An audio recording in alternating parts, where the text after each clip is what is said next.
Olá, meu nome é Fernanda, seja bem-vinda aqui no canal. Hoje o tema desse vídeo vai ser sobre o caso Vitória de Cajamar, Vitória Regina. Vamos falar um pouquinho sobre isso, ao meu ponto de vista, da situação. Eu estava esperando passar um pouco para poder gravar sobre esse vídeo, que eu confesso que fiquei um pouquinho também mexida com tudo que aconteceu. O caso ainda corre na justiça, o réu, confesso, voltou a... Então, esse caso mexeu muito com todos nós. Não tinha um lugar que não estivesse falando sobre o caso dessa menina. O que teve de diferente? O que é que aconteceu de diferente? Nós temos o ponto crucial de toda essa história, de toda essa situação. Um caso muito triste e que mexeu muito também comigo como mãe, como serva de Deus. E eu vou contar um pouquinho para vocês a história da família da Vitória. O senhor Carlos e a dona Sandra moravam em Pirassununga, acho que é um lado assim mais rural ali de São Paulo. Ele escolheu morar ali com os seus filhos, com a sua esposa e seus filhos, porque era um lugar tranquilo.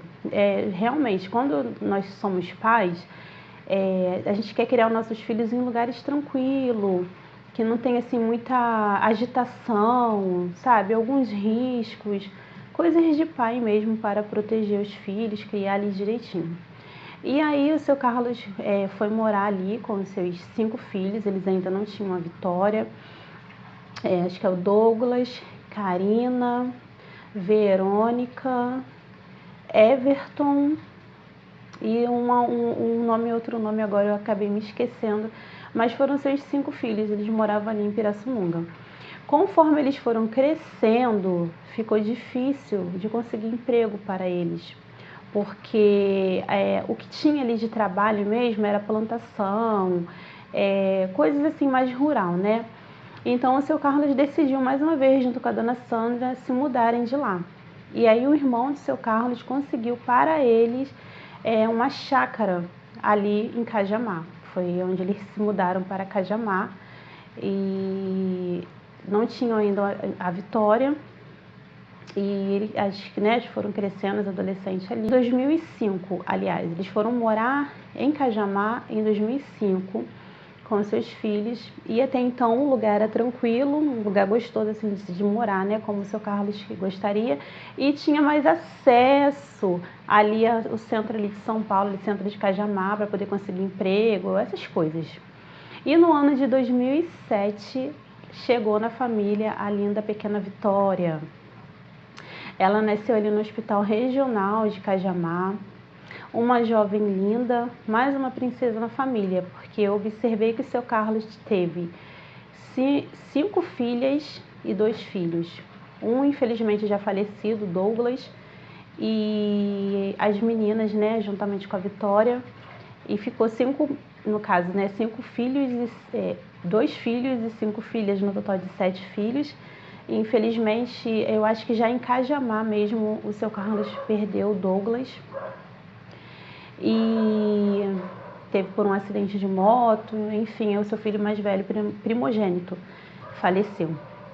A Vitória nasceu dia 13 de abril, como eu disse, no Hospital Regional de Cajamar. Uma menina linda, mais uma princesa na família ali, para o seu Carlos. A Vitória é uma menina muito feliz, gostava muito de dançar, e ela já querendo suas coisinhas. Eu me identifico muito com essa parte da vida da Vitória, porque conforme a gente vai crescendo, dependendo da vida financeira, da nossa família, fica um pouco mais difícil, por mais que para muitos seja tão fácil comprar um perfume, um produto de cabelo, já para outras pessoas é muito difícil assim, alcançar isso. Então a Vitória, já bem novinha, decidiu trabalhar. Já estava ali no último ano, terceiro ano, do ensino médio. O pai da Vitória não concordava muito dela trabalhar, porém ela insistiu e o seu Carlos deixou ela trabalhar. E ela começou a trabalhar como jovem aprendiz numa padaria, ali no centro de Cajamar. E trabalhando ali na padaria, fazendo conhecidos, ela conseguiu, através de uma amiga, pouco tempo, meses assim, um trabalho, como caixa no restaurante do shopping ali do centro de Cajamar. O que me chamou muita atenção ali, acho que de todos nós, é que tudo ali era muito distante.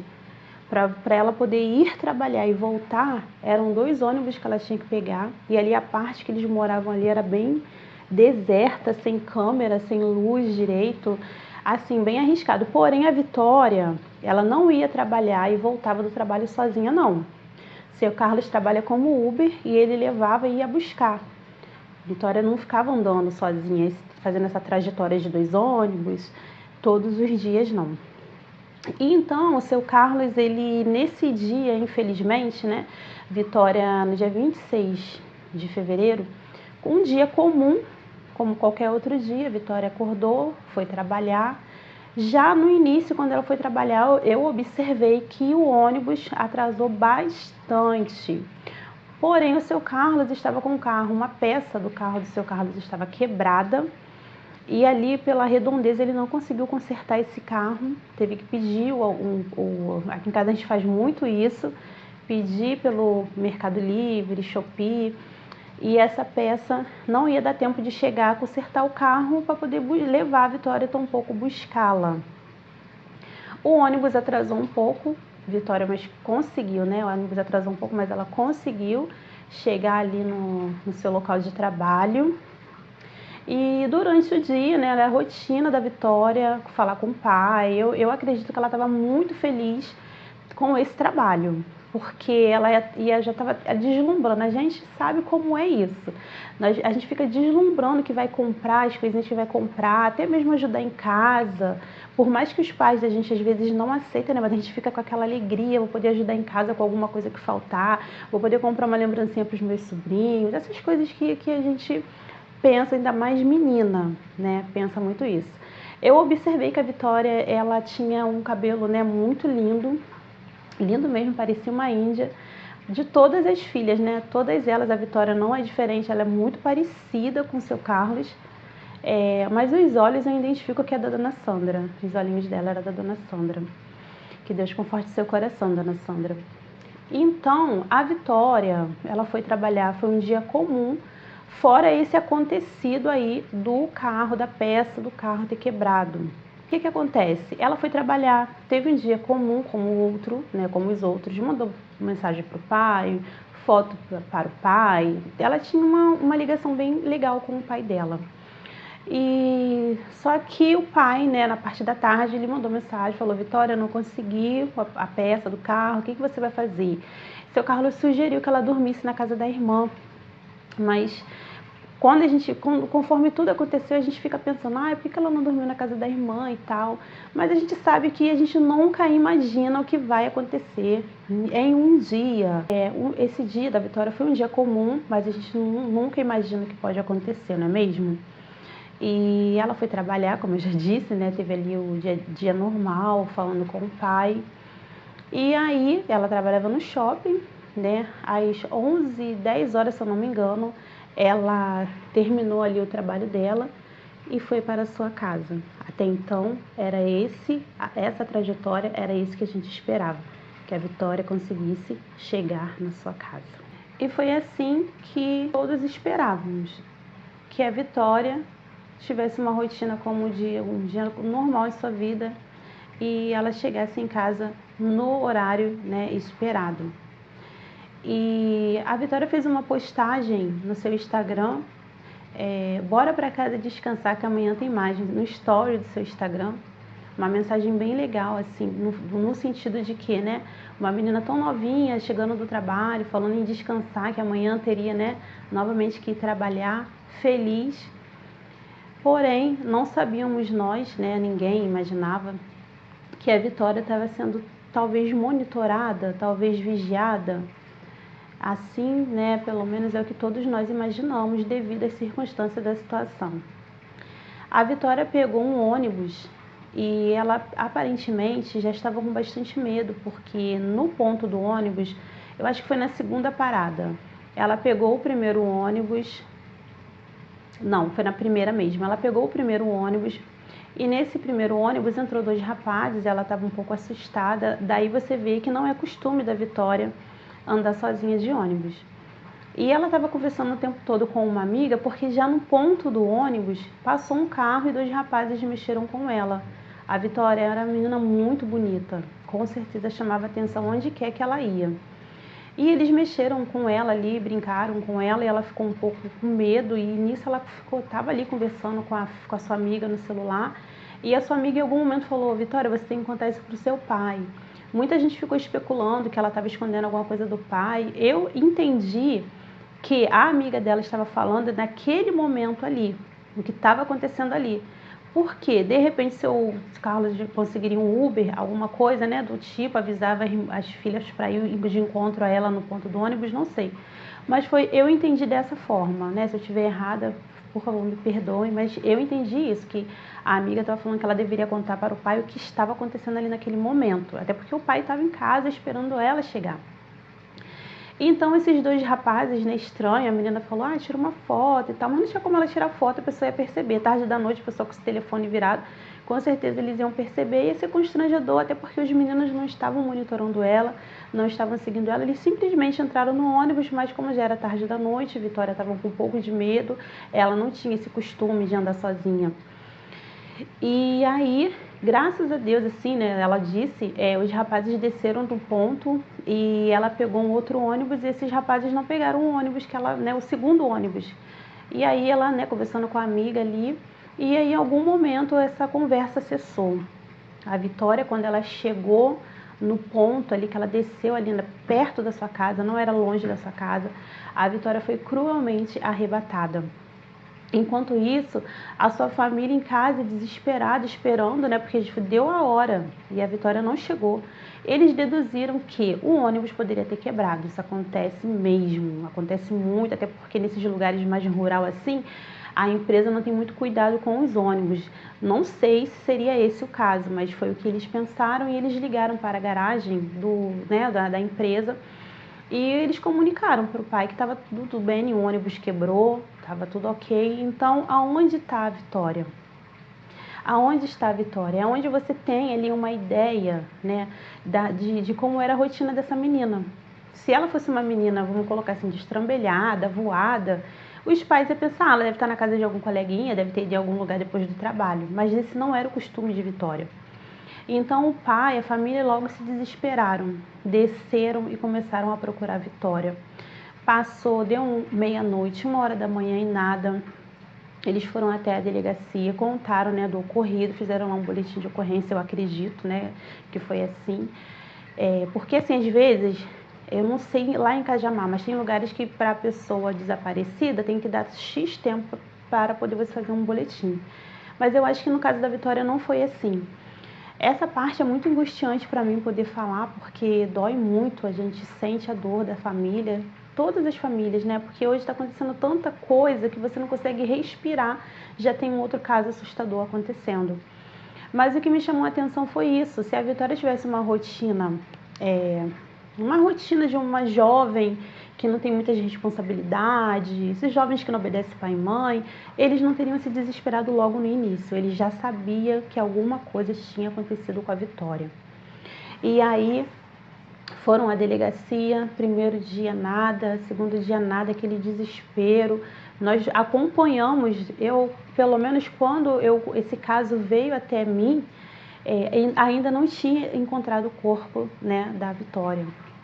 E aí, o que acontece? No quinto dia, a Vitória, ela fez a postagem, ela trabalhou no dia 26 de fevereiro, ela fez a postagem, já era 23h51, era 11h51, já da noite, já para da meia-noite.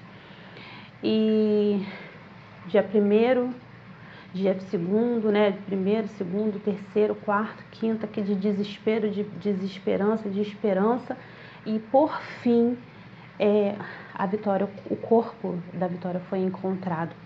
Foi encontrado de uma forma muito cruel, que eu tenho certeza que foi uma armação da pessoa que fez isso, para poder colocar que foi o tribunal do crime, coisa do tipo, despistar, né? Não foi alguém ali da redondeza, não foi ninguém dali. Mas assim, a Vitória, ela foi arrebatada, vamos colocar, meia-noite, né, assim. Ela ficou alguns dias com essas pessoas ou com essa pessoa. E foram momentos difíceis. Eu não gosto, não consigo nem imaginar o que essa menina pode ter passado na mão daquele rapaz. Nesse tempo de procura, encontrou o corpo, a família, nossa, eu já passei por isso, mas foi um caso totalmente diferente. Minha filha faleceu em casa, ela tinha um probleminha do coração, ela estava dormindo, mas ainda assim é muito difícil, muito difícil. O meu esposo que vestiu a roupa nela para o sepultamento, porque eu mesma não consegui. Imagina uma menina ser encontrada no estado que ela foi, e a família não poder fazer o enterro com o caixão aberto. Vai se entender o que se passa, né, na mente das pessoas. A palavra de Deus ela é muito clara. O Senhor, tudo é muito claro. Nós temos o nosso interior vazio, precisamos de Deus, ser preenchido com o Senhor. E se não for preenchido com o Senhor, vai ser preenchido com qualquer outra porcaria maligna. E eu não lembro qual foi o dia, mas eu vi ao vivo o Michael ser preso.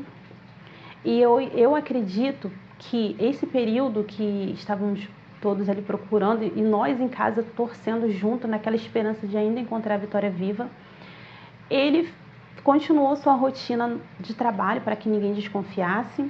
Teve ajuda, não tem como esse rapaz ter feito isso sozinho. Eu sou totalmente leiga, mas vendo as reportagens, vendo a situação, a gente percebe que não tem como ele ter feito isso sozinho, até porque ele precisava de um álibi. Então alguém levou, né, e provavelmente foi combinado assim, você faz isso e isso, e talvez o plano dele seria que nem se encontrasse a Vitória. Mas ele teve uma rotina durante esse período de procura, porque não teve como ali ele não saber o que estava acontecendo, né? Vamos colocar assim.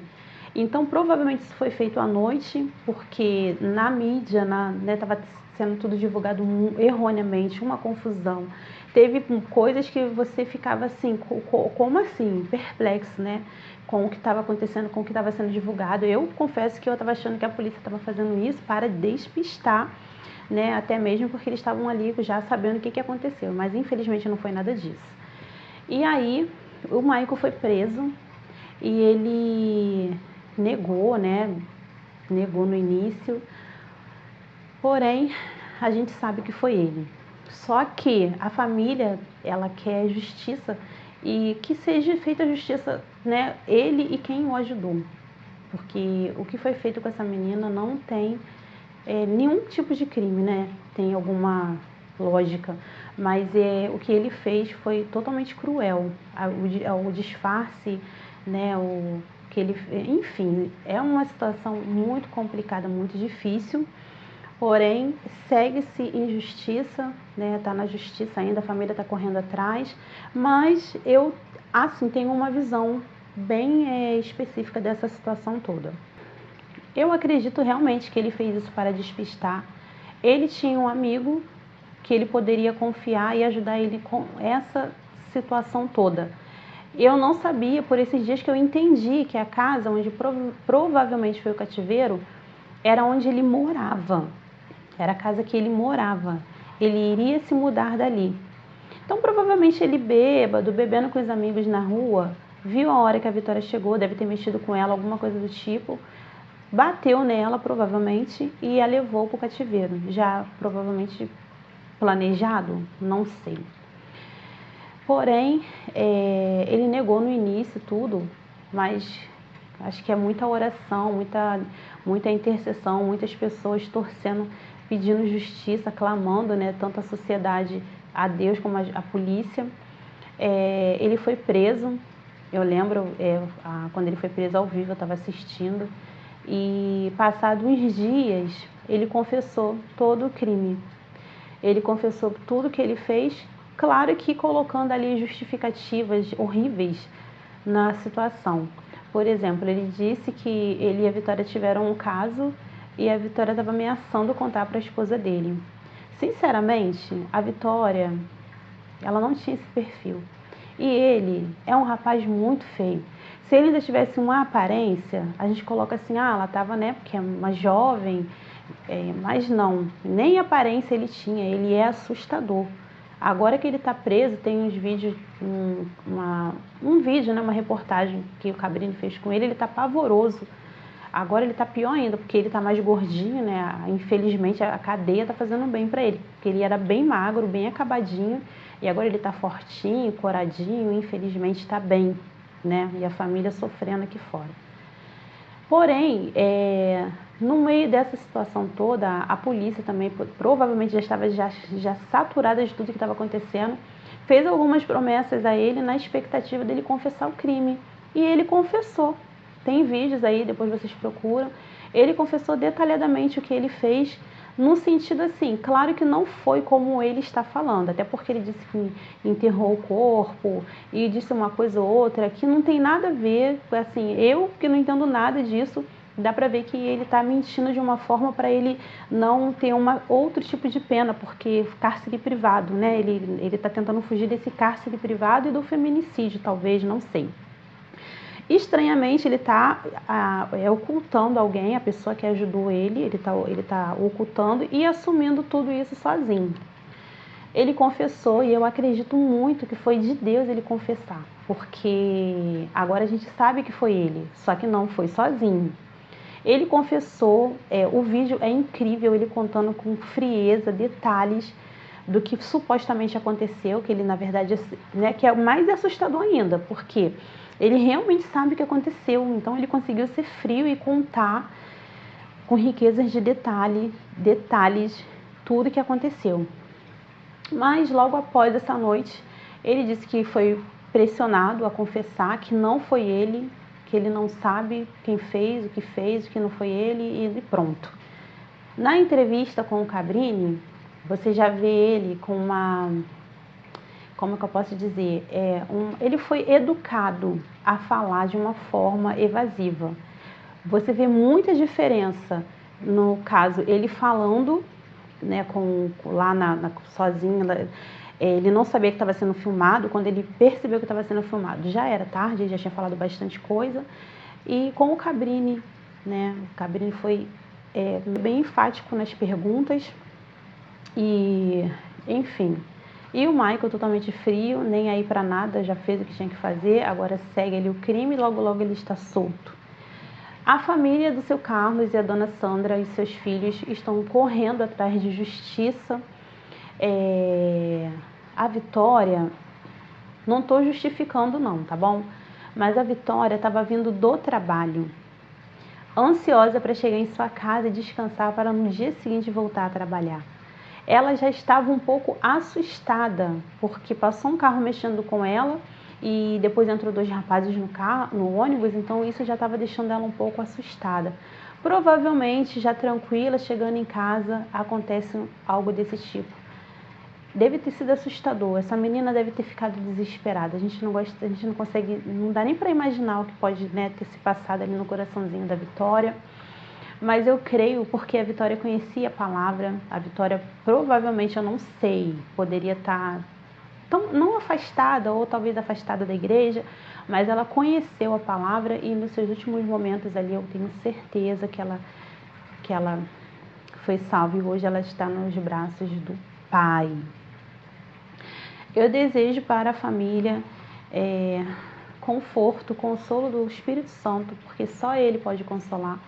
A justiça é falha, a justiça do homem é muito falha. A nossa lei do Brasil é assustadora, porque de fato ela protege o criminoso. É assustador, mas é de fato mesmo, ela protege o criminoso. Ele está protegido, está tendo comida de refeiçõezinhas dele diária, ele está lá na prisão, protegido, guardado, se alimentando bem, enquanto a família está aqui fora sofrendo. E nunca mais, pelo menos aqui na Terra, eles vão ver a Vitória novamente. Eu, como cristã, esse caso mexeu muito comigo, porque nós precisamos ser intercessores da nossa rua, do nosso bairro, da nossa cidade, do nosso país. Precisamos fazer um levantamento desses lugares mais desertos, e pedir a Deus que a prefeitura coloque luzes, coloque câmera, tocar no coração dessas pessoas, sabe? Conduções, assim, condução, né? Ônibus ali, melhores, mais próximo da casa das pessoas. Precisamos orar para que esse mal, essa perversidade maligna caia por terra. Orar para que essas pessoas se convertam e entreguem a vida delas a Jesus, sejam preenchidas do Espírito Santo. Esse vídeo de hoje é um vídeo assim de lamentação porque são circunstâncias, são coisas que acontecem que fogem do nosso controle, mas Deus não perde o controle. Deus não perde o controle.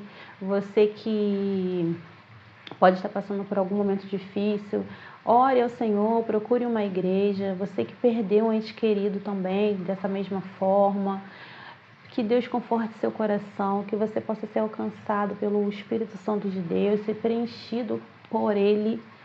E vamos orar pela família da Vitória, orar por eles, pedir a Deus que haja justiça, tá? Essa é a história, né, que eu queria contar para vocês da Vitória. A Vitória, ela não era uma menina qualquer, ela era uma menina de família. Ela trabalhava, ela tinha rotina, o que ela ia fazer ou deixar de fazer, ela comunicava a sua família, comunicava a seus pais. O Michael é mais um desses homens cruéis que tem por aí, que a gente precisa orar e pedir a Deus para guardar nossos filhos debaixo das asas do Senhor, debaixo do sangue do Senhor.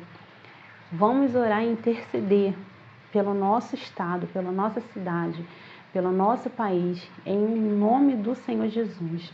Neemias, ele se compadeceu da sua cidade, ele se compadeceu e orou, pediu a Deus direcionamento para reconstruir lá os muros, e ele pediu ali o rei autorizou e ele foi lá restaurar, reconstruir um lugar que estava abandonado, tudo quebrado, tudo destruído.